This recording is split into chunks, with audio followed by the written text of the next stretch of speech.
덕혜옹주 건비영 얼어있던 바람결이 해실해실 풀어졌다. 아물아물 피어나는 아지랑이가 아니라도 봄이 오는 걸 알 수 있었다. 세상이 암울하고 절망스러워도 자연은 그 스스로의 근면함으로 계절을 풀어냈다.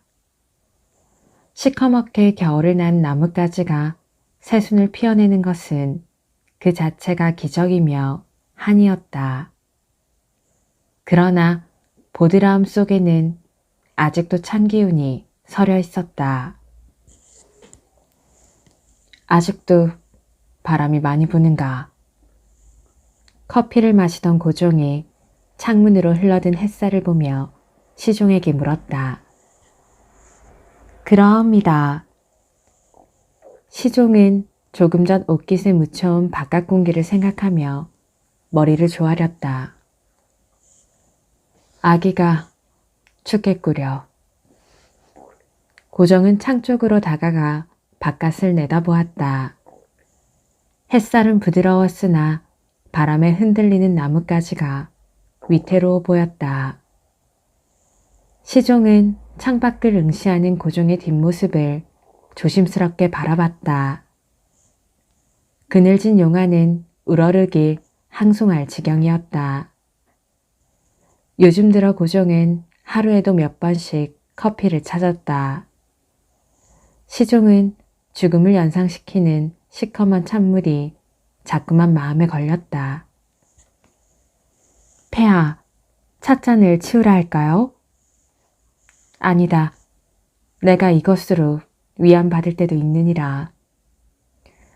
입에 대지 않으면 하루해가 너무 길게 느껴지는구나. 고종은 다시 찻잔을 들었다. 화려한 꽃무늬가 새겨진 프랑스제 찻잔은 요염한 여인처럼 매혹적이었지만 깊은 맛은 없었다. 시종은 고개를 깊이 숙였다. 나라를 지켜내지 못했다는 자책감이 고종을 짓누르고 있었다. 하루 종일 그 어떤 순간에도 용 안에는 수심이 그득했다. 마음이 괴로울 때마다 고종은 커피를 찾았다.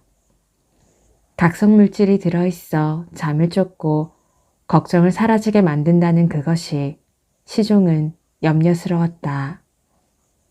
단 것을 좋아하는 고종을 위해 일부러 감주를 올리도록 일러두었건만 어찌된 일인지 눈에 띄는 것은 커피뿐이었다. 데라우치 총독은 언제든 다 하였소. 오늘 들 것으로 아옵니다. 아, 오늘 들면 반드시 그 말을 해야겠소. 고종의 눈빛에 결의가 담겨 있었다. 폐하, 무슨 말씀을 하시려고 그러시옵니까? 시종의 염려는 깊었다. 하늘이 짐에게 준 선물을 지키려는 것이오. 먼 곳을 바라보는 눈빛에서 그리움이 비어져 나왔다. 시종은 고종의 눈가에 들이운 그늘을 보았다. 기울어지는 나라를 구하고자 했으나 남은 것은 말라 비틀어진 마음뿐이라는 걸 그는 누구보다 깊이 이해했다. 그럼에도 불구하고 끝내 이루고자 하는 바람, 그것이 무엇인지 짐작하는 터라 시종은 눈시울이 뜨거워졌다. 몇 날 며칠을 곰곰이 생각해 보았소. 그 아이를 늘 내 곁에 두고 지킬 수 있는 방법을. 고종의 마음은 온통 옹주를 염려하고 자해하는 심정으로 가득했다. 고종은 옹주를 위해 준명당에 유치원을 설치했다. 하루 종일 눈앞에 두고 보기 위해서였다. 옹주가 시야에서 벗어나면 고종은 안절부절 못했다. 눈에 넣어도 아프지 않다는 말이 무엇인지 절절하게 깨닫는 중이었다. 하지만 무엇을 해주어도 옹주를 아끼는 마음에 비하면 부족하기만 했다. 어린 옹주에게 가하다 싶은 사인교를 내린 것도 마찬가지였다. 할 수만 있다면 옹주만을 위한 아늑한 세상을 만들어주고 싶었다. 옹주는 그의 남은 생을 증명하는 유일한 존재였다. 옹주가 아프면 함께 아팠고 옹주가 기쁘면 함께 기뻤다. 고종은 스스로에게 다짐하듯 단호한 말투로 말했다. 아름답고 고귀하게 지켜주고 싶소. 그 일을 위해서라면 나는 어떤 일도 감내할 작정이오. 시종은 더욱 몸을 굽혔다. 어떠한 분부든 받들겠나이다. 저기 오는 것이 옹주 아니오. 고종의 용안에 하색이 돌았다. 시종은 얼른 고개를 들어 창밖을 봤다. 사인교에서 내려선 옹주가 가벼운 발걸음으로 함령중 쪽을 향해 걸어오고 있었다. 그러하옵니다, 폐하. 시종은 서둘러 문 쪽으로 다가갔다. 드십시오, 옹주마마.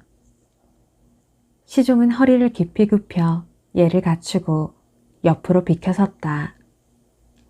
해맑은 미소를 지으며 옹주가 의젓하게 목례를 하더니 고종을 향해 뛰듯이 걸었다. 사락사락 움직일 때마다 비단옷 스치는 소리가 미풍의 숨결처럼 새어나왔다. 아바마마! 나비처럼 팔랑거리며 다가드는 옹주를 보고 고종의 용안이 환해졌다. 아, 우리 아기 유치원에 다녀오느냐? 예, 아바마마. 오늘은 무엇을 배웠는고? 작문을 하였습니다. 작문이라. 예, 시를 지었습니다. 벌써 시를 지었단 말이냐? 우리 아기는 못하는 것이 없구나. 넓은 이마, 쌍꺼풀진 눈, 둥그스름한 얼굴까지 옹주는 그야말로 고종을 쏙 빼닮았다. 우리 아기 그리 영특하니 무엇으로 상을 줄꼬? 고종은 용체를 굽혀서 검고 부드러운 머리칼을 만졌다. 쫑쫑 다 내린 머리끝에 제비불이 댕기가 고왔다. 업어주시어요. 옹주의 눈에 어리광이 그득했다. 그래, 그러자꾸나. 조금의 망설임도 꾸중도 없이 고종은 옹주를 업었다. 옹주의 따스한 체온이 등줄기를 타고 전해지자 고종은 눈시울을 붉혔다. 아직 항적에 오르지 못한 아이였다. 고종은 그것도 자신의 무능함 탓인 것만 같았다. 아바마마, 난 아바마마와 잠시만 떨어져 있어도 보고 싶다오. 등 뒤에 어린 것이 목을 꼭 부여잡고 종알종알 떠드는 것을 들으며 고종은 아무래도 빠른 시일 내에 용단을 내려야겠다고 결심했다. 데라우치 총독은 의혹을 감출 수 없었다. 계획에도 없던 연애라니. 충명당이라면 유치원을 개설한 곳이 아니던가. 연애 장소를 전해 들었을 때 그는 찜찜하고 석연찮은 기분이었다. 꿍꿍이가 있는 것 같았지만 실체를 파악할 수 없었다. 그는 중명당 앞에 복장을 다시 매만졌다. 언제나 영광스럽게 생각하는 제복이었다. 대일본 제국의 표상, 제복에 달린 금장이 햇살에 번뜩였다. 그는 의심과 긴장의 끝을 놓지 않으리라 마음먹었다. 꿍꿍이가 무엇이든 휘둘리지 않을 자신이 있었다.